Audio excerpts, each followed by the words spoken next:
महिला आयोगाची खुर्ची रिकामी, गुन्हेगारी जोमात। दर 53 मिनिटांनी एका मुलीवर अत्याचार। महाराष्ट्रात महिलांवरील अत्याचारांच्या घटनांमध्ये वाढ होत चालली असताना 2 महिने उलटून गेले तरी महिला आयोगाचं अध्यक्षपद अजूनही रिक्त आहे। रुपाली चाकणकर यांनी 20 मार्च 2026 रोजी महाराष्ट्र राज्य महिला आयोगाच्या अध्यक्षपदाचा राजीनामा दिला होता। तेव्हापासून हे पद रिक्तच आहे। राज्यात कोट्यावधी महिला असताना या सरकारला एकही सक्षम महिला अध्यक्षपदासाठी सापडली नाही का? हे पद रिक्त आहे? कोणाच्या नावाची चर्चा आहे की अध्यक्षपद रिक्तच राहणार? पाहूया त्या व्हिडिओच्या माध्यमातून। नमस्कार, मी स्नेहल चौधरी, आपण पाहत आहात LS मराठी।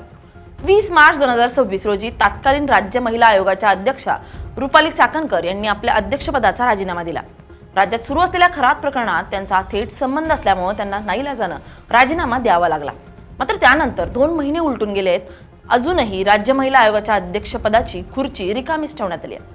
गेल्या 2 महिन्यात महिला अत्याचाराच्या हजारो घटना घडल्यात। National crime record ब्युरोच्या crime in India अधिकृत अहवालानुसार 2026च्या पहिल्या 90 दिवसातच एकट्या पुणे शहरात 50 बलात्कार आणि 66 विनयभंगाच्या गंभीर गुन्ह्यांची नोंद पोलीस ठाण्यांमध्ये झाली आहे। तर मुंबईत 2026च्या केवळ जानेवारी महिन्यात 515 महिला अत्याचाराचे गुन्हे नोंदवले गेले। यामध्ये सर्वाधिक 174 विनयभंग, 111 अपहरण आणि 80 बलात्काराच्या प्रकरणांचा समावेश आहे। 1 जानेवारी 2025 ते आतापर्यंत राज्यात बाललैंगिक अत्याचाराची 13,000पेक्षा जास्त प्रकरणं समोर आली आहेत। म्हणजेच दररोज सरासरी 27 मुली अत्याचाराच्या बळी पडतात। नॅशनल क्राईम रेकॉर्ड ब्युरोनं मे 2026 मध्ये सादर केलेल्या वार्षिक अहवालानुसार संपूर्ण देशात उत्तर प्रदेशनंतर महाराष्ट्र 47,954 गुन्ह्यांसह महिलांवरील अत्याचारात दुसऱ्या क्रमांकावर राहिलाय। देशातील प्रमुख 19 महानगरांचा विचार करता मुंबई दुसऱ्या क्रमांकावर आणि तिसऱ्या क्रमांकावर पुणे नोंदवलं गेलंय। तर दुसरीकडे महाराष्ट्रात महिलांवरील गुन्ह्यांमध्ये आरोपींना शिक्षा होण्याचं प्रमाण केवळ 9.6% इतकं अत्यंत कमी आहे। तर 95% खटले अजूनही न्यायालयांमध्ये प्रलंबित आहेत। राज्यात दररोज सरासरी 20 ते 100हून अधिक बलात्कार, विनयभंग, कौटुंबिक हिंसाचार, अपहरण, खून असे गुन्हे नोंदवले जातात। गुन्ह्यांचं प्रमाण सातत्याने वाढत चाललंय। मागील 2 महिन्यांमध्ये अनेक प्रकरणं समोर आली ज्यांना सर्वांना हादरवून सोडलंय।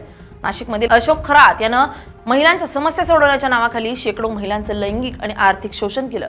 या प्रकरणात राज्य महिला आयोगाच्या तत्कालीन अध्यक्षा रुपाली चाकणकर यांचे गुरु खरात असल्यानं तेव्हा मोठं वादळ निर्माण झालं। तर पुणे जिल्ह्यातील भोर तालुक्याच्या नसरापूर परिसरात एका 4 वर्षांच्या चिमुरडीवर 65 वर्षीय नराधमानं बलात्कार करून तिची निर्गुण हत्या केली। या घटनेनंतर पुणे बंगळुरू महामार्गावर तीव्र आंदोलन झालं होतं। नाशिकच्या TCS या IT कंपनीत महिला कर्मचाऱ्यांवर लैंगिक अत्याचार आणि धर्मांतरासाठी दबाव आणल्याचं प्रकरण उघडकीस आलं। नाशिकमध्ये कौटुंबिक वाद सोडवण्यासाठी गेलेल्या एका महिलेवर संशयितानं भर रस्त्यात चाकून वार करून तिचा जीव घेतला। अशा अनेक संताप आणणाऱ्या घटना गेल्या काही दिवसांमध्ये घडल्यात। मात्र कारवाई अत्यंत मंद गतीने होतीये। हा छत्रपती शिवाजी महाराजांचा महाराष्ट्र आहे, जिथं परस्त्रीला माते समान मानलं गेलंय। पण आज याच महाराष्ट्रातल्या माता भगिनी सुरक्षित नाहीयेत।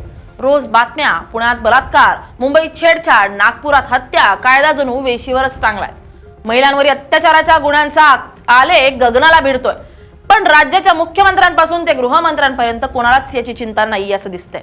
कारण की ज्या यंत्रणेवर महिलांच्या सुरक्षेची न्यायाची जबाबदारी आहे तो महाराष्ट्र राज्य महिला आयोग गेल्या कित्येक दिवसांपासून अध्यक्षाविना पोरका पडलाय।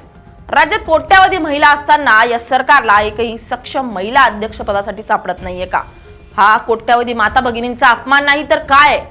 सरकार अजून किती पोरी बाळींवर अत्याचार होण्याची वाट पाहतंय? हा सवाल आता उपस्थित होतोय।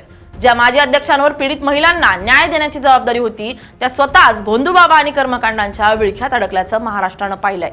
अशोक खरातवर महिलांचे लैंगिक शोषण केल्याचे आणि जादूटोणा विरोधी कायद्याअंतर्गत गंभीर गुन्हे दाखल झालेत। आणि संतापजनक बाब म्हणजे महिला आयोगाच्या अध्यक्षांचे थेट संबंध या भोंदूबाबाशी असल्याचा पर्दाफाश झालाय। ज्यांनी महिलांविरोधी कृत्यांना आळा घालायचा त्या स्वतःच अशा अघोरी प्रवृत्तींसोबत उठत बसत होत्या। जनतेच्या दबावापोटी शेवटी मार्च 2026 मध्ये त्यांना राजीनामा द्यावा लागला। पण या कर्मकांडामुळे आणि महिला विरोधी कृत्यांमुळे पीडित महिलांचा आयोगावरचा विश्वासच उडालाय।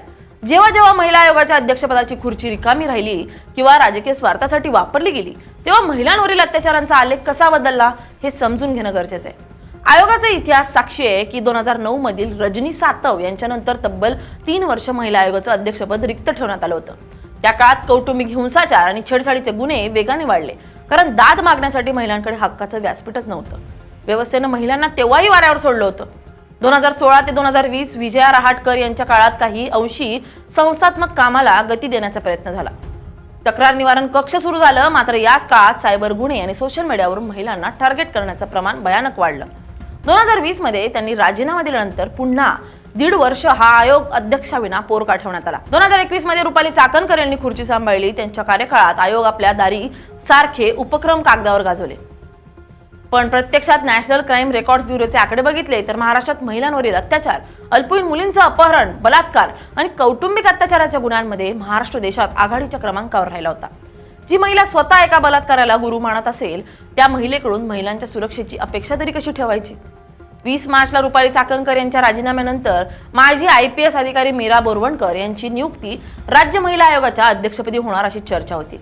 पण ही चर्चा निष्फळ ठरली आहे. अजूनही खुर्ची रिकामीच आहे. राजकारण्यांना जागा वाटप, फोडाफोडीचं राजकारण, सत्तेच्या खुर्च्या वाटून घेण्यासाठी रात्रीच्या रात्री पुरवतात. पण महिलांच्या सुरक्षेसाठी एका योग्य व्यक्तीची नियुक्ती करायला सरकारकडे वेळ नाही का, असा सवाल आता सर्वसामान्यांच्या मनात आहे. राज्यात एवढ्या शिकलेल्या सक्षम लढाऊ महिला आहेत, मग राज्याला एका प्रामाणिक अध्यक्ष का मिळत नाहीये? की सरकारला महिलांचा केवळ वोट बँक म्हणून वापर करायचा आहे? लाडकी बहीण म्हणून योजना आणायच्या, मतांचा जोगवा मागायचा, पण त्याच बहिणीवर जेव्हा अत्याचार होतो तेव्हा तिला न्याय देणारी खुर्ची मात्र रिकामी ठेवायची. तुम्हाला काय वाटतं? सरकारच्या या नाकर्तेपणावर तुमचं काय मत आहे?